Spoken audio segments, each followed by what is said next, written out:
Assalamu alaikum everybody, welcome back to the channel. We're gonna get right into the dramas. We have one drama that ended and I'm excited to talk about it. That drama is Ghair, and then a couple other shows that I'm excited to talk about as well.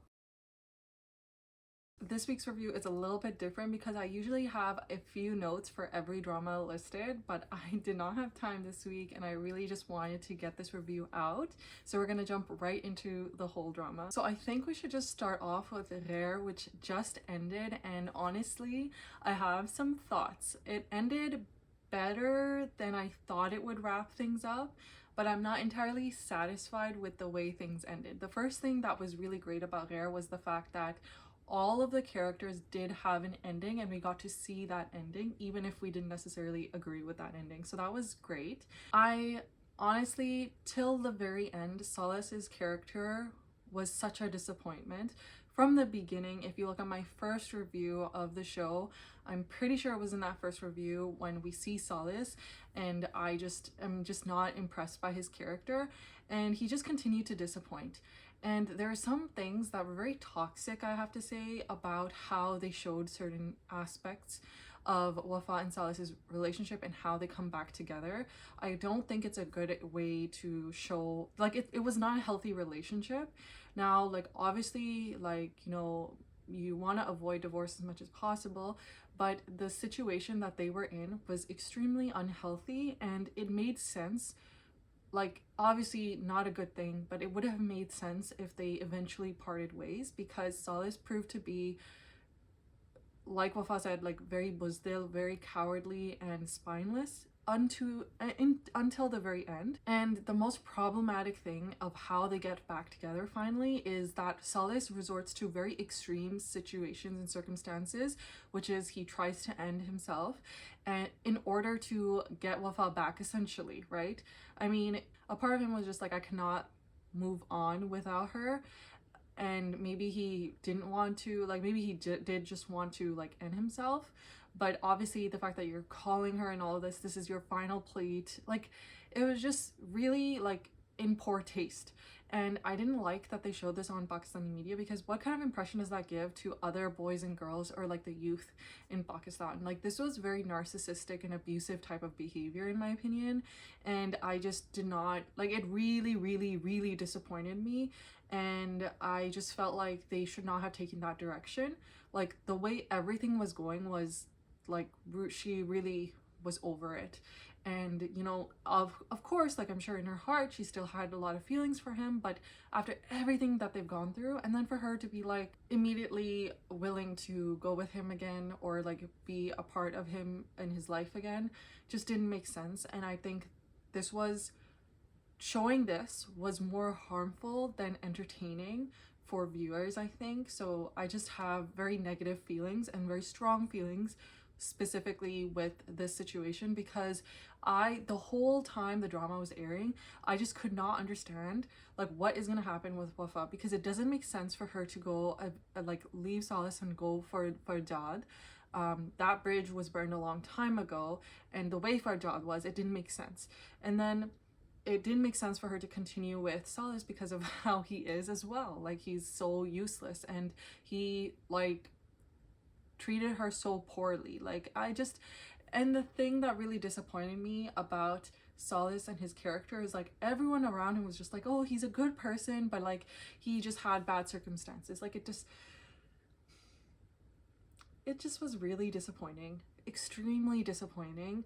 And I'm not surprised that they pulled these kinds of moves at the end, but what's crazy is the fact that like Solace even justifies his actions that were very similar to Shifa's actions of like trying to end herself, because she's like, or he's like, Shifa ka pyar nahi tha, it was zidd, and for him it was like muhabbat, and that's the difference. And I'm like, who are you to decide that, you know? So it was just extremely terrible. That wow, this show, I'm so disappointed, even though I did find the show entertaining. But I remember very early on I was kind of like, this is not that great of a show, like it doesn't make a lot of sense because they keep doing dumb things like this. It was just like, this is, you're creating a very bad influence on the youth, and I just did not like that. And the second character that, like, we can go into the papa, like, she does go through her, like, situation where, you know, there's the hit and run and whatever, and she asks for forgiveness because she realizes her mistakes and stuff. But of course, like, I guess they just paid off the other people or whatever. Like, she's privileged enough to be able to do that, and everyone just forgives her and everyone just welcomes her in open arms. Like, I don't know, I just feel like the way they handled it was so, like, that is not how that family would typically react, based off how they reacted to everyone that is not immediately related to them. Like, you know, maybe they want to show that they've learned from their mistakes, but I think it would have been more impactful if it was one of their bahus, or, you know, Wafa made another mistake, you know. But obviously they're gonna forgive their own daughter because it's their daughter, right? And then the last character that I want to talk about is definitely Shafa and what happens to her in the end. It definitely was surprising, but I had a glance at the comments and I saw that people are saying something happens to her, and I was already like saying this, that there's no way that you are getting married to a politician, and supposedly, because by whatever standards that I'm not aware of, right, like, they're really rushing the marriage, and we know why they're, Shafa's family's rushing the marriage. But I was like, if this is like out of the norm behavior, would not this politician family look into this? Like, how are they being so oblivious? It doesn't make sense. And how is everything going so perfectly and smoothly? It did not make any sense to me. And obviously we realized afterwards that basically this guy is a bad actor. Not surprising, because he is a politician. But the fact that he married someone else and he's just like, yeah, well, like, you're basically trapped because I know that you had an affair with someone else, and that too, even it continued when your cousin got married. So I mean, you could leave, but I have this thing over you, and so she's trapped. And you know, like, I did feel like she got off really easy, and I was like, it doesn't make sense too. And they kept showing her too, so I was like, something is gonna happen, there has to be something. And then this happens, and it's very disappointing, like, very sad for anyone to have to go through that and then feel entirely trapped, and like, she can't really confide in anyone because she's so trapped because of her past mistakes.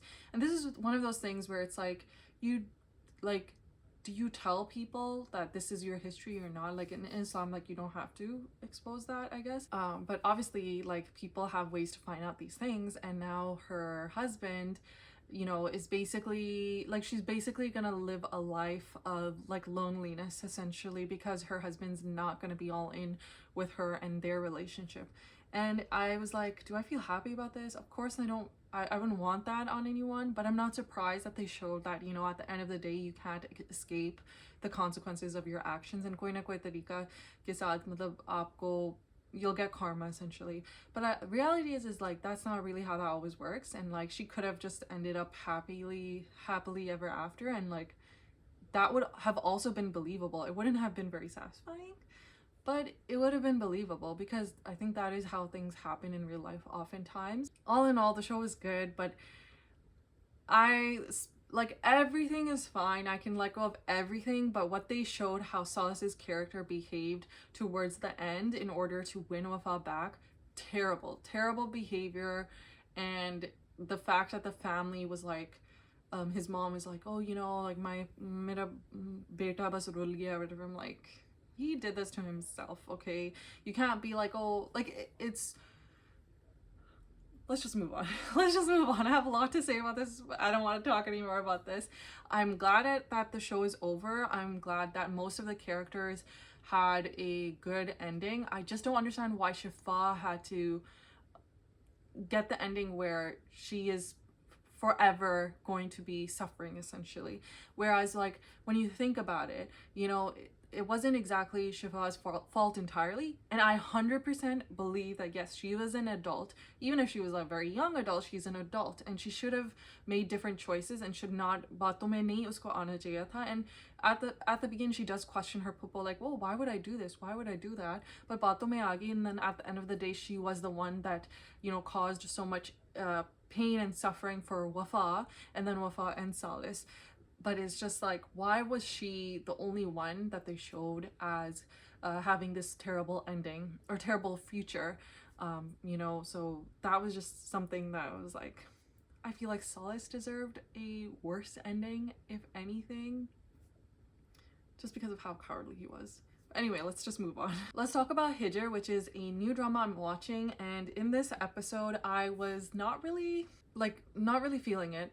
You can see that the teacher professor guy, his family friend, the girl, is really interested in him, and she's already telling everyone that yeah, they're gonna get engaged. And I'm like, why would you say that before anything has happened? Like, that's just not smart. But like, I feel like you don't do that until things are finalized. You can't just assume that the other person's just gonna say yes. Like, and he's been kind of weird with you anyway. Like, I don't think he's interested. Why are you doing that? And then we also see that our main character, the one that's very studious, is like, you can tell that her and the professor guy, there is like some interest very loosely in each other. I don't get it. You know, one thing that throws me off, the professor guy, like, something about his face, just, it's like, I feel like he's gotten work done. That's what it feels like. And it's just, I'm not used to that. I'm not used to that. And it just looks a little, there's something off, like, about his face. I don't want to like make comments about someone's face, but it's just, something feels a little unnatural when I look at him. I'm not trying to be rude. It's just, something confuses me. And then I don't think like this is this masculine, this is this very cool character that all the girls are whipped for. I just don't understand that. He's just like a younger professor probably, and maybe that's why. But yeah, that's basically all my takeaway from this week's episode, and yeah, I think that's it. Then we have Iqtidar, which I mentioned in my last review that I'm not going to review anymore, but I did quickly skim through this week's episodes, and I am very glad that I just spent like 5 minutes going through each episode, because I'm not impressed. I don't see anything of interest. I don't understand how the show is so popular, but I mean, props to you guys, I guess. Like, I think Amal like is pissed and gonna go all in now and try to ruin Shahnawaz's life or his wife's life. I don't know, can't be bothered by the show that much. And also, okay, no, the only thing that bothers me is the fact that Muskan is like actually getting into the brother that like murdered her brother. Like, the show makes no sense. It's so subpar. I do not understand why this show is doing like better than some other shows. Like, there are so many better shows right now airing, so like, what are you guys doing? Why? Then we have Meri Tanhai, which great episode. We got to see a little bit more of the love story of the Sarve uncle, and it is a little bit sad because we basically see how it's not sad yet, but we know that something sad is going to happen. We know that his family's not going to accept his decision to marry someone else, or just someone that they don't already know about. And it's becoming like seeing her transition through all of that. It was like, again, I'm very happy that we're going to see this history, but I want to see what happened afterwards and how did the family exactly react. But it was just nice to see how they eventually come together, and that, you know, she wasn't coerced into this. I'm really glad that they showed that she chose to become Muslim, and despite her parents' like lack of approval. And I really, the best highlight scene for sure has to be when the guy who is literally just gotten engaged and is interested in this girl that he's gonna later find out is like his long lost cousin, he finds out that she can hear and understand what they're saying in Urdu. That was so funny. That was the most satisfying scene in that whole episode, and I'm now looking forward to their interactions more, except for the fact that he is a taken man. What the hell is he doing? Then we have Ishq E Junoon. I think the highlights of this episode were the dads again. We get to see towards the end of the episode how Eamon goes to see her dad, and how her dad is still struggling, and like, he loves and misses his daughter, but he feels so betrayed by her. And again, I really think he's totally in the right to feel this way, and there's like, for him to feel whatever he's feeling, is like, there's just no way that you could discount it. And then we have Rahim's dad, who like at the end of the day, like you can tell like he is concerned for his son, even though he also feels betrayed. And of course the stepmom Afia is like just not feeling it, and she's going to try to create another wedge between them, which is really frustrating to see. And it's also nice to see that Rahim is finally like, they're trying to communicate, Rahim and Ayman, but we're continuing to see how Ayman is not doing okay, and she really is not getting the support that she needs. And it's just like a little bit concerning, I feel. And I like the fact that Rahim did not want her to leave the house, because she's not doing okay just yet, and she goes anyway, and then she's lost on the street. And then of course it's the useless damad that ends up finding her. I thought it was by chance, but no, her dad like sent him to find her, and he just happens to run into her right away as soon as she leaves the car, which is whatever, fine. But I think the main thing that I'm really liking about the show is the fact, like, it's not that I'm liking it, but I just appreciate and am more interested in the relationship these two have with their dads, and like how they could hurt their dads the way they did, because it made no sense. Like, that is like, your relationship with your dads is priority too, right? Like, what are you guys doing? Then we have Faraar, which interesting, I guess. I can't believe, okay, so the police officer guy is being like low-key accused or taunted that he's like, why did he take in that girl? Like, yeah, why did you take her in? Why couldn't you just drop her off at a shelter or something, like protection or something like that? There's gotta be something like that, right? But now he's like actually liking her, and she's also liking him, and they're having these moments at a literal graveyard. Makes no sense. Very disappointing. And then we also find out that I believe Batish's friend's name is Faraz, and he is involved with some girl, and I think I saw a promo for the next episode, and I think it's actually his wife, but they're like not able to talk because he's on the run now, and now she's being threatened too, and it's just crazy. And then also we get the introduction of the guy who sings that really fun song on Coke Studio. I forgot what it's called.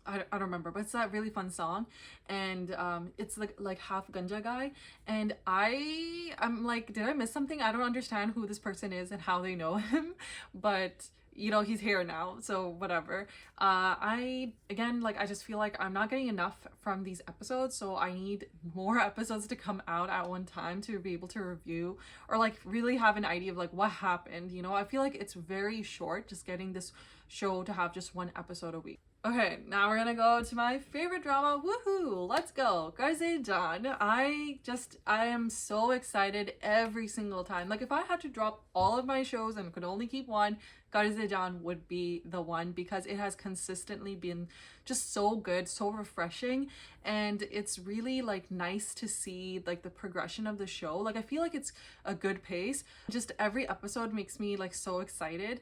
And okay, I have to say, someone in my previous like review episode or review, somebody mentioned and explained the like relationships with everyone, and it made so much more sense, and it became very clear like in this episode. However, I just wasn't picking up on it before, I guess. Like, I had an idea, but I didn't realize that Bakhtiar, the like crazy uncle, and Asim are actually cousins, and he like Taya Chachu, unke papa, like one is a Taya, one is a Chachu. I just didn't know that. Am I like just that dense? I don't understand. Like, I wasn't picking it up. I thought they were literal brothers. What's really interesting though is we're getting introduction of a couple other characters. The person that they want Amar to get married to, who is his mom, like basically his khala's daughter, and the daughter is like not impressed by him, which is great. We also get to see Bijan and the Dado interact a little bit. Again, I had no idea that Bijan was like a Bobby to that lady, and like, I'm just saying, you have to check out my previous video. The comment that this one person left was so detailed, and it just blew my mind. What's crazy though also is like Bakhtiar, like it's confirmed now, he realizes that he sold Asim's house to basically Asim's son, and they will hopefully come after him, and it's just like, it's just great. And like, and another thing is we get to see Bisma and Asim like subtly like steal glances at each other, and you can see that Asim is kind of like, why? Because he can see that she has no value in the house, and she's just like sent off to like do work with the maids. Like that is the level that she's at, and it shouldn't be like that maids are like looked down upon ke kam unko niche hai, wo insaan bhi hai. But that's just not how the culture is. And you know, you at the end of the day, they are hired help, right? But basically they have put her at that level. And what's crazy is the fact that Bisma doesn't even have AC in her room. Like, the revelations of this family and how poorly they treat Bisma specifically is just crazy. And then I love the fact that Nashwa is like, because Bisma is like, oh, I have an allergy to like air conditioning or something like that. That's why I didn't do like put AC in my room. And Nashwa was like, yeah, she's just allergic to everything that could make her life easier, actually. And like, I don't know, man, I'm loving Nashwa's character so much. And honestly, I feel like her character is like, this girl is really good at acting for sure. Like, I had heard people really like I think her name's Yumna Zaidi. But yeah, like, I think this is my first drama of like watching her in it, and yeah, I can see her and Sajal Ali, like, loved watching their characters on screen. Zard Baton Ka Ban mein maine unko dekha tha, Sajal Ali, and yeah, I was like, oh hey, I was like, what is it, like, what's so great about them? Because like, I'm like, it's just acting, right? But like, no, it makes a huge difference. You need to have really good actors.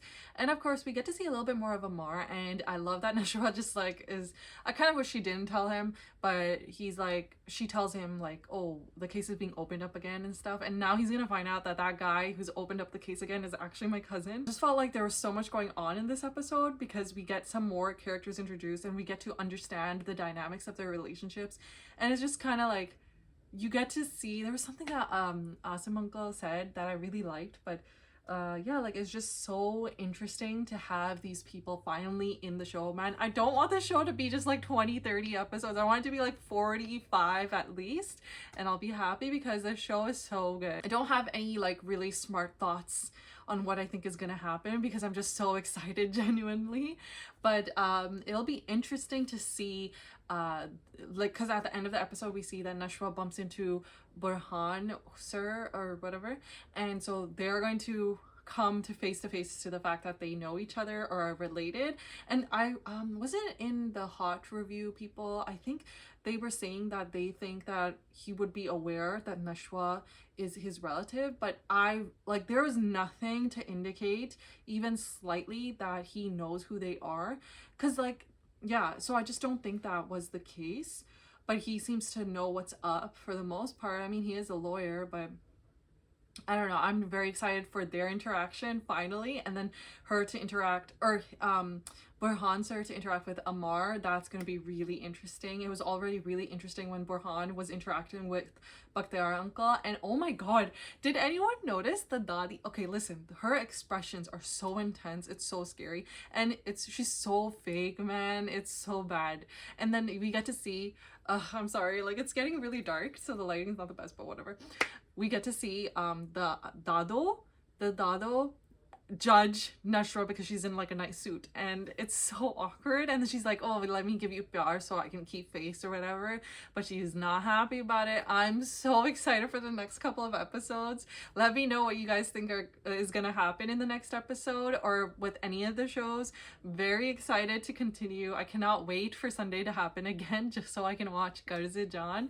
But let me know what you guys think is gonna happen and what you thought of the shows in the comments down below. I'll see you guys in the next video. Assalamu alaikum.